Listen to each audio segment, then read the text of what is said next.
বাহিরের চেহারাটাই বদলে গেছে এখন।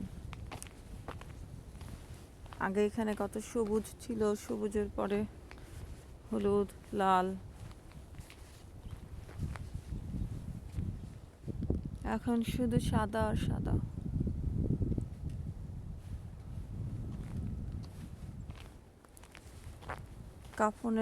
কাপড়ের মতো সাদা।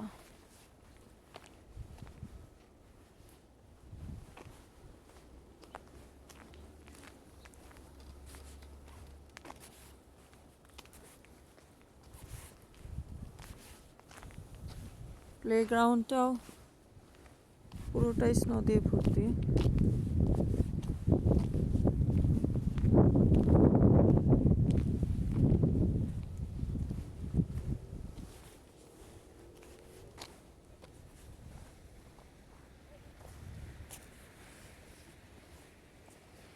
গাছগুলো এরকম, কোনো পাতা নেই।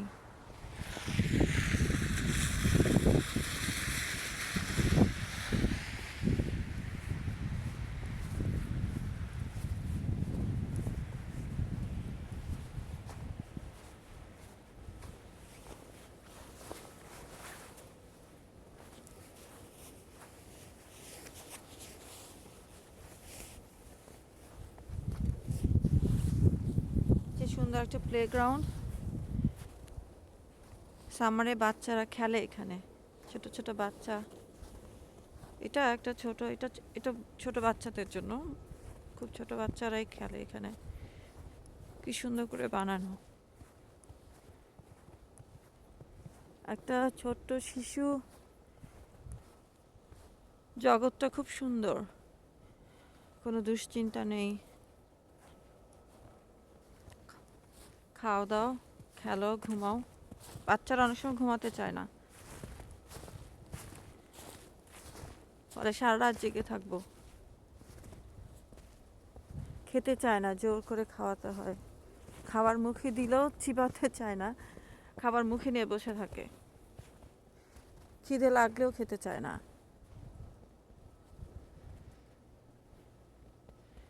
মোটামুটি অনেক মায়েরই কমপ্লেন যে বাচ্চারা খেতে চায় না, এবং আসলেই খেতে চায় না। অনেকে ভাবে যে না, কেন খাবে না।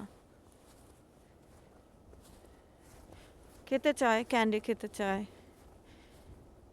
আইসক্রিম খেতে চায়, যে খাবারগুলো খেলে তার আসলে মেইন ফুড না, তার পেট ভরবে না, তার যে মেইন ফুড সেগুলো খেতে চায় না।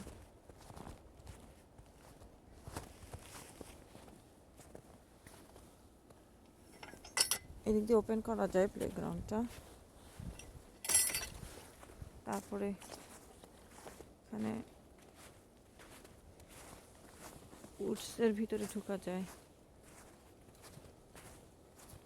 তো সেই 3, 4, 5 বছরের বাচ্চাগুলো কতটুকুই বা বোঝে জগতের কোনো কিছুই ওরা বোঝে না। ভালো মানুষ মন্দ মানুষ কিছুই না। ভালো টাচ মন্দ টাচ সেটাও বোঝে না। কিন্তু একটা অ্যাডাল্ট, সে কিন্তু বোঝে কোনটা ভালো টাচ, কোনটা মন্দ টাচ। সে কী কারণে বাচ্চাটার গায়ে ধরলো, কোথায় ধরলো, কেন ধরলো, এই ব্যাপারগুলো কিন্তু একটা বয়স্ক মানুষ বোঝে,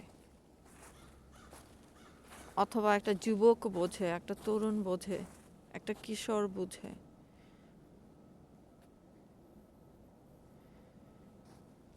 অনেক সময় বাচ্চারা পরিবারের ভিতরে কাউকে দিয়ে যৌন নির্যাতনের শিকার হয়।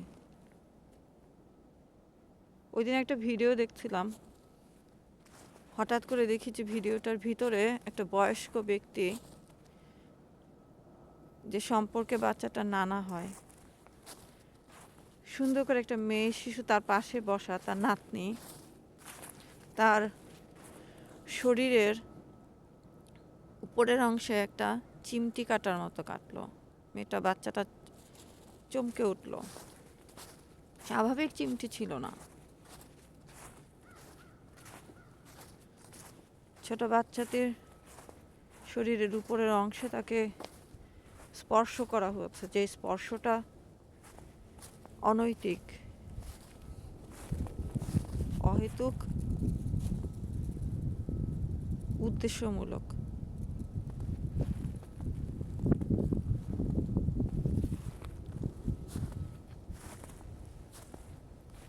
একটা বাচ্চা যখন কারো বাসায় যায় বা নিজের বাসায় থাকে, কেউ আসলো, ধরুন পাশের বাসায় থেকে কেউ আসলো, একটা বড় ভাই, নেইবারের চাচা, মামা, হুয়েভার, এবং বাচ্চাটা যদি ওই মানুষটাকে দেখে ভয় পায়, তার কাছে যেতে না চায়, তাকে দেখলে দৌড়ে পালিয়ে যায়, তখন সন্দেহ করতে হবে, বুঝতে হবে যে সামথিং ইজ রং। আপনি ওই বাচ্চাটাকে জোর করে ওই লোকটির কাছে নিবেন না, জিজ্ঞেস করবেন যে কেন তুমি এমন করছো, কি প্রবলেম বলো আমাকে।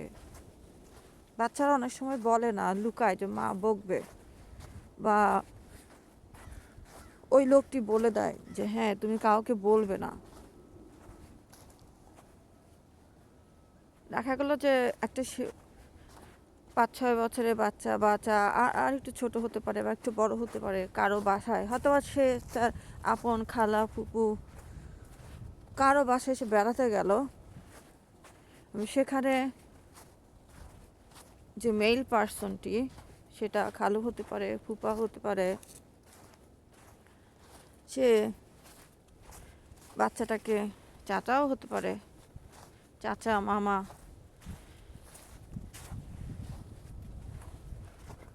সে বাচ্চাটাকে যৌন নির্যাতন করলো, প্যান্ট খুলে ফেললো, ধর্ষণ করলো, বা তার প্রাইভেট পার্টে টাচ করলো, তার শরীরের জামা পরা অবস্থায়, জামা কাপড় পরা অবস্থায় তার শরীরের উপর দিয়ে টাচ করলো, যেটা উচিত না। তখন টাচ করে শিশুটাকে বলে দিল যে তুমি এটা কাউকে বলো না, কিন্তু এটা তোমার আমার মধ্যে গোপন থাকবে, এটার নাম আদর, এটার নাম ভালোবাসা, আমি তোমাকে লাইক করি। বাচ্চাটি কিন্তু বুঝতে পারলো যে এই জিনিসটা সে পছন্দ করেনি, কিন্তু এই জিনিসটার নাম কি এটা ওই বাচ্চাটা কিন্তু বোঝেনি। একটা 4-5-6 বছরের বাচ্চা কিন্তু বোঝে না যে এটার নাম যৌন নির্যাতন, এটার নাম ধর্ষণ, এটা ওই লোকটি করতে পারে না, এটা তাকে কাউকে বলতে হবে। আর অনেক সময় দেখা যায় যেটা যদি সে বলেও, এসে দেখা গেল সে তার মাকে বলল, মা হয়তো বা বিশ্বাসই করলো না তার কথা,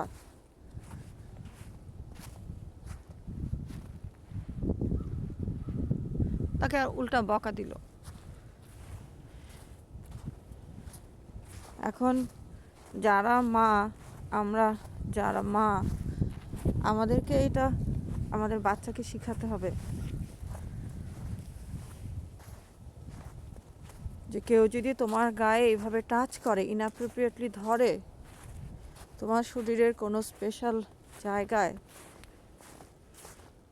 ধরে, বা তোমার জামা কাপড় খুলে ফেলে, তোমার জাঙ্গিয়াটা বা তোমার প্যান্টিটা খুলে ফেলে, ধর্ষণটা কি সেটা তাকে আমি বুঝিয়ে তারপর আমি বলতে হবে যে হ্যাঁ তুমি এই কাজটি যদি তোমার সাথে কেউ করে, তাহলে অবশ্যই অবশ্যই তুমি এসে আমাকে বলবে, আর যদি আমাকে না পাও তাহলে তোমার বাবাকে বলবে, বাবাকে না পেলে বড় ভাই বোনকে বলবে, পরিবারের অন্য আরেকটি সদস্যকে বলবে।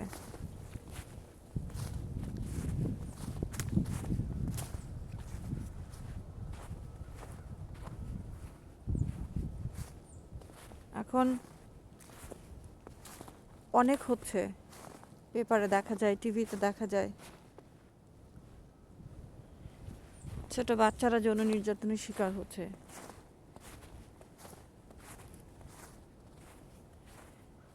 আর সবচেয়ে দুঃখের বিষয় হচ্ছে দেখা যায় অনেক সময় মা, যদি তার এটাও তার নিকট কোনো আত্মীয় হয়, সে হয়তো নিজেই অস্বীকার করছে যে না এই ঘটনাটা ঘটেনি, এটা করবেন না, আপনি আপনার শিশুটিকে প্রাধান্য দিন, এটা আপনার সন্তান। আপনার সন্তান যদি অন্য কোনো পুরুষ দ্বারা, আপনার পরিবারের কাউকে দ্বারা যদি নির্যাতনের শিকার হয়, যৌন নির্যাতনের শিকার হয়, সেটা একটা টাচ হোক,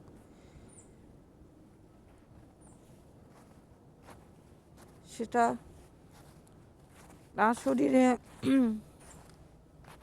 কোনো স্পর্শকাতর অংশে ভিন্নভাবে একটি টাচ হোক, আপনি বাচ্চাটাকে সেখানে নিয়ে যাবেন না। সেই লোকটির সাথে আপনি প্রতিবাদ করুন যে তুমি এই কাজটা করেছো, এটা অত্যন্ত ঘৃণ্য অন্যায় একটি কাজ হয়েছে, তুমি কখন আর আমার বাসায় আসবে না। আপনি ওই বাচ্চাটিকে ওখানে নিয়ে যাবেন না। আর যদি সেই ব্যক্তিটা আপনার বাসায় বসবাস করে, ধরেন সেটা আপনার দেবর হতে পারে, যে আপনার বাচ্চাটিকে বাজেভাবে ধরলো, আপনি সে বাসা থেকে যদি দেবর সে আপনাকে, আপনি যদি পারেন সে বাসা থেকে চলে যান, অথবা তাকে চলে যেতে বাধ্য করুন।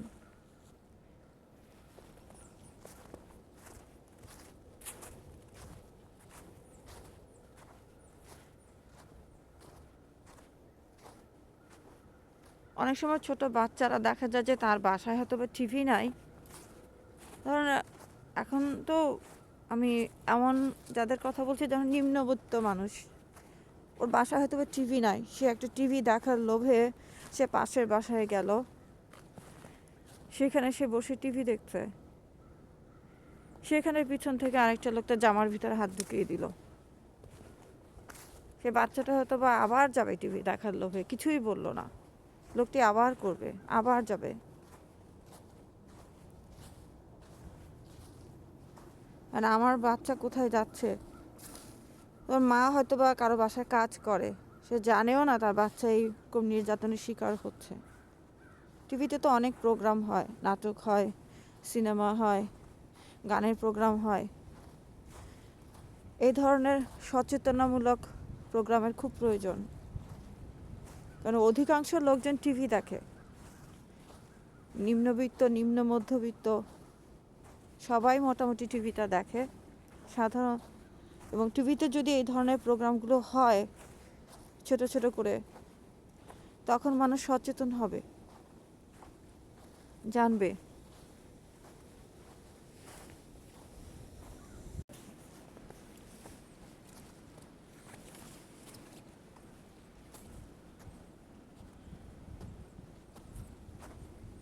যদি এখন ধরেন 4-5 বছরের বাচ্চা ছাড়াও তখন 12-13 বছরের একটা কিশোরী সে যৌন নির্যাতনের শিকার হলো,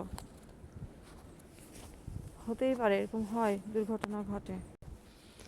কি সুন্দর একটি দৃশ্য দেখলাম, একটি বাবা তার পিঠে করে বাচ্চাকে নিয়ে যাচ্ছে, ওই যে হেঁটে যাচ্ছেন, পিঠে একটি ছোট বাচ্চা। শুধু যে একজন মাই বাচ্চাকে প্রোটেক্ট করবে তা না, একজন বাবাও তো প্রোটেক্ট করতে পারে, তাই না?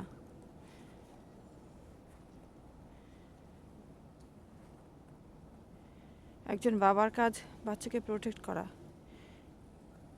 সেফটি দেওয়া। হয়তো অনেক সময় দেখা যায় অনেক নিউজে বা অনেক চ্যানেলে দেখি যে বাবার কাছে বাচ্চাটা নির্যাতিত হচ্ছে, মা মেয়ে শিশু রেখে বাবা হয়তো বা খুব নির্যাতনকারী, মা চলে গেল, তখন বাবা মেয়েটাকে নির্যাতন করছে। Shame on that father. It's happening around us.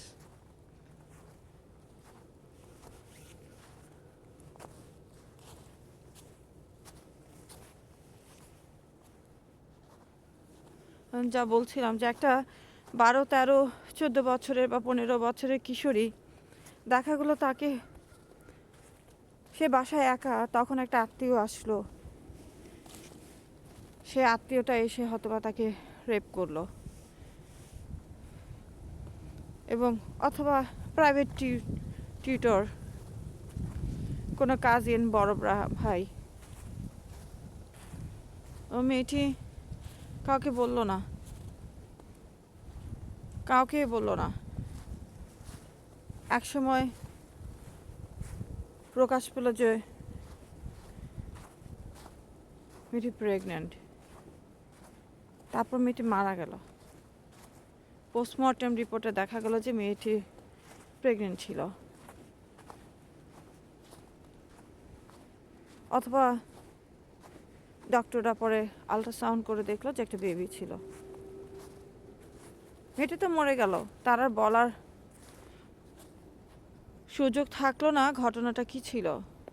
সবাই মেয়েটিকে বদনাম দিবে যে হ্যাঁ, এই মেয়েটির নিশ্চয়ই কোনো সম্পর্ক ছিল কারোর সাথে, আর ওই লোকটি পার পেয়ে যাবে এবং ওই লোকটি আবার অন্য কোনো একটা মেয়েকে এভাবে টর্চার করবে। একটা শিশু যদি একটা লোককে আইডেন্টিফাই করতে পারে যে এই লোকটি এইভাবে শিশুকে বা কোনো একটা কিশোরীকে যৌন নির্যাতন করছে, তাহলে আরও একটা শিশু আর একটা কিশোরী নিরাপদ থাকবে। আমাদের এই ব্যাপারটা অত্যন্ত সিরিয়াসলি নেওয়া উচিত। আমাদের বাচ্চাদেরকে আমাদের মাঝে মাঝে সুন্দর করে বসিয়ে জিজ্ঞেস করতে হবে যে কোনো প্রবলেম আছে। কোনো আত্মীয় যদি অহেতুক বারবার আপনার বাসায় আসে, কোনো পুরুষ আত্মীয়, সন্দেহের চোখে দেখুন, অসময়ে আসে, এই সময়টা আসার কথা না, অসময়ে আসে, আপনার বাচ্চাটিকে বারবার যে কোলে নিচ্ছে, অথবা 5 বছরের বাচ্চাকে আসলে কেউ কোলে নেয় না, কিন্তু সে নিচ্ছে।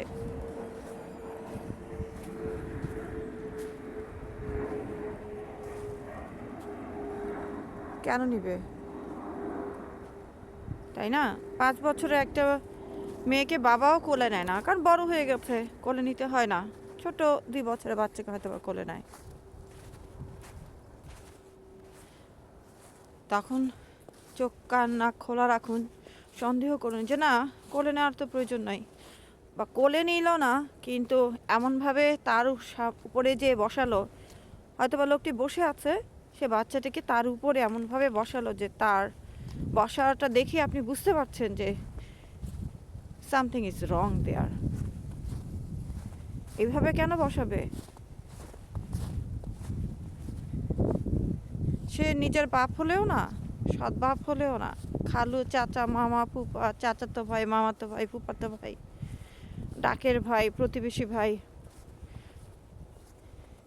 ভাইয়ের বন্ধু, বোনের বন্ধু, যেই হোক, সেইভাবে বাচ্চাটাকে 5-6 বছর একটা বাচ্চাকে সে নিজে আসন গেড়ে বসে বাচ্চাটাকে কোলের মধ্যে বসিয়ে রাখলো। That's odd